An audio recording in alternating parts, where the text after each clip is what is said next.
Lalu apa yang sebetulnya terjadi di Xinjiang? Apakah sebetulnya Xinjiang itu baik-baik saja?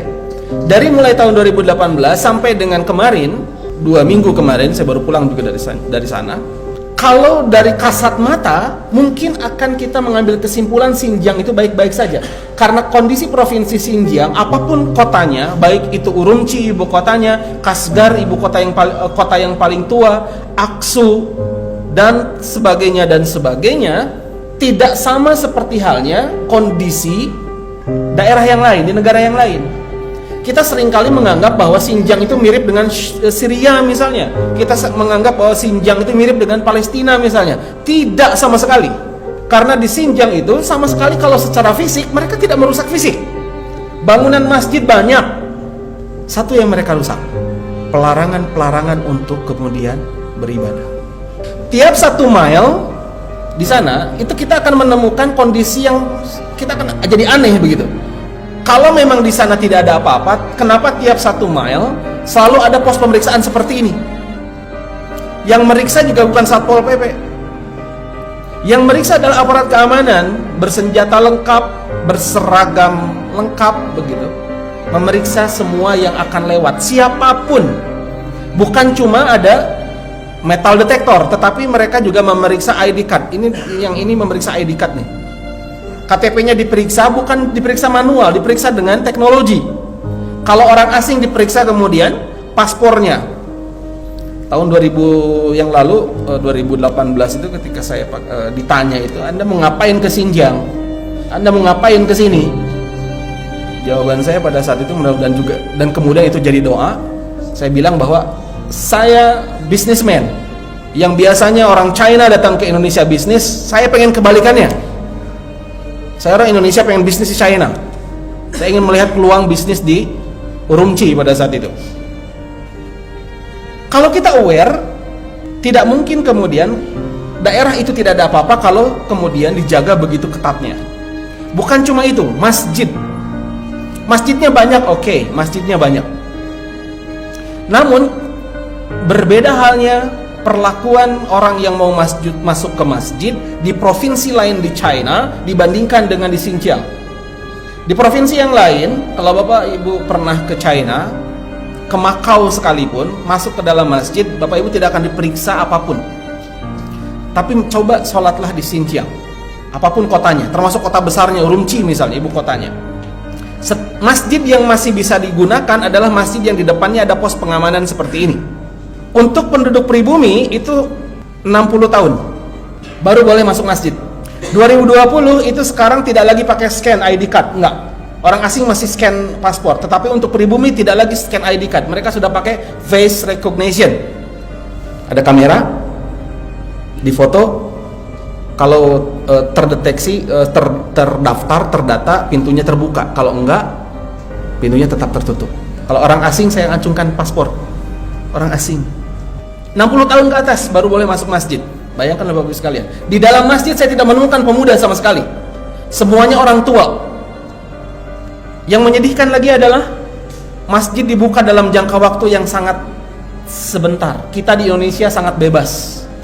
Setelah salam bisa berzikir, baik itu yang berzikirnya dijaharkan, dikeraskan ataupun disirkan, dilemah lembutkan. Setelah sholat kita bisa baca Quran. Setelah sholat kita bisa berdoa. Di sana tidak bisa sama sekali. Setelah imam salam, Assalamualaikum warahmatullah, Assalamualaikum warahmatullah. Aparat keamanan yang berjaga di sini, yang berjaga di pos ini, masuk ke dalam masjid bersenjata, bersepatu, berseragam, menepuk pundak kita masing-masing, lalu kemudian menyuruh kita untuk segera keluar. Ini yang kemudian tidak ditemukan oleh teman-teman di tokoh ormas Islam itu. Kenapa ya? Mereka, menurut pengakuan mereka juga, ketika masuk ke dalam hotel, mereka juga tidak bisa keluar kecuali keluar untuk diagendakan. Sholat sudah ditentukan, sholat di sini, sholat di musola hotel saja. Kami sudah buatkan. Bagaimana mereka bisa mengunjungi masjid-masjid yang kemudian kondisinya seperti ini? Apa yang menyedihkan lagi di dalam masjid? Sebagai orang asing mungkin saya bisa dimanapun ya, saya kalau ketemu orang asing Muslim ya tentunya kita juga ingin mengucap salam, assalamualaikum, ni hao ma, apa kabar? Sayangnya saya tidak menemukan jawaban dari mereka. Mereka seakan-akan jadi kota bisu. Semuanya diam. Assalamualaikum, diam. Kenapa? Saya baru tahu pada saat kemudian saya melirik ke atas, ke kiri, ke kanan. Mereka punya CCTV yang bukan cuma banyak tetapi besar. Kalau Bapak Ibu pernah umrah, haji, di ujung sofa dan sofa itu ada kamera besar ya. Bentuknya besarnya seperti itu, HD berarti. Artinya yang dia pantau itu bukan cuma hal yang sepele, tetapi betul-betul mukanya juga dipantau. Sehingga kalau ada interaksi antara dia dengan orang asing, masyarakat Uyghur dengan orang asing di dalam masjid, siap-siaplah kemudian untuk masuk ke dalam camp. Apakah itu saja keanehannya? Tidak. Beberapa masjid yang lainnya justru kemudian berubah fungsinya. Ini adalah Masjid Dungkuruk, salah satu masjid agung di Urumqi, ibu kotanya, ibu kota provinsinya. Kalau kita mungkin Istiqlal lah ya. Apakah ini berfungsi masjid sebagaimana biasanya? Tidak. Masjid ini sudah beralih fungsi menjadi mall. Namanya Dungkuruk berganti menjadi Tapaza, dengan bahasa Inggrisnya adalah Grand Bazaar, pusat perbelanjaan. Masjid yang paling besar di Xinjiang adalah Masjid Edgah. Masjid Edgah di Kashgar dulu sebelum penutupan kondisinya sebelah kiri. Ini pada saat Idul Fitri atau Idul Adha, jamaahnya meluber sampai keluar. Sekarang 2018 sampai dengan 2020 kondisinya seperti ini. Total ini semua masjid sudah beralih fungsi menjadi museum. Kondisinya seperti ini. Ini di dalam masjid. Ini tempat orang baca Quran. Itu hanya sebatas jadi pajangan saja. Dan untuk masuk masjid ke sini saya harus bayar kurang lebih sekitar 20 yuan atau sekitar 40.000 rupiah. Yang menyedihkan lagi apabila perempuan yang masuk ke dalam Masjid Edgah ini berhijab, misalnya orang asing berhijab, kalau mau masuk ke dalam sini diperintahkan untuk membuka hijabnya. Oh iya, di dalam masjid saya tidak temukan Al-Quran. Itulah sebabnya kenapa concern saya dan teman-teman semua adalah ke Al-Quran. Karena di sana, di masjid sekalipun, tidak ada seperti halnya di masjid-masjid kita yang ada Al-Quran. Tidak ada di rumah-rumah, tidak ada yang di rumah-rumah ada Al-Quran. Kenapa tidak ada? Karena memiliki Al-Quran, entah itu bentuknya cetak ataupun digital, diinstal di handphone, itu adalah sebuah pelanggaran yang kemudian bisa mengakibatkan pemiliknya, penginstalnya dimasukkan ke dalam camp selama minimal 2 tahun, maksimum 3 tahun. Setelah 3 tahun akan entah itu dibebaskan, entah itu kemudian dicari kesalahan yang lain, dimasukkan ke dalam penjara yang lain. Jadi di dalam masjid sekalipun tidak ada satupun mushaf. Itulah sebabnya mereka di satu malam saya sempat tinggal di salah satu keluarga Uyghur. Ketika saya tanya berapa saya harus membayar, saya harus ketika menginap di sini, mereka menjawab, Anda tidak perlu membayar, cukup bayar dengan tolong perdengarkan kepada kami ayat-ayat Al-Quran. Tolong ajari anak-anak kami walaupun cuma sebentar, walaupun cuma 1-2 huruf, tolong ajari anak-anak kami huruf-huruf hijaiyah.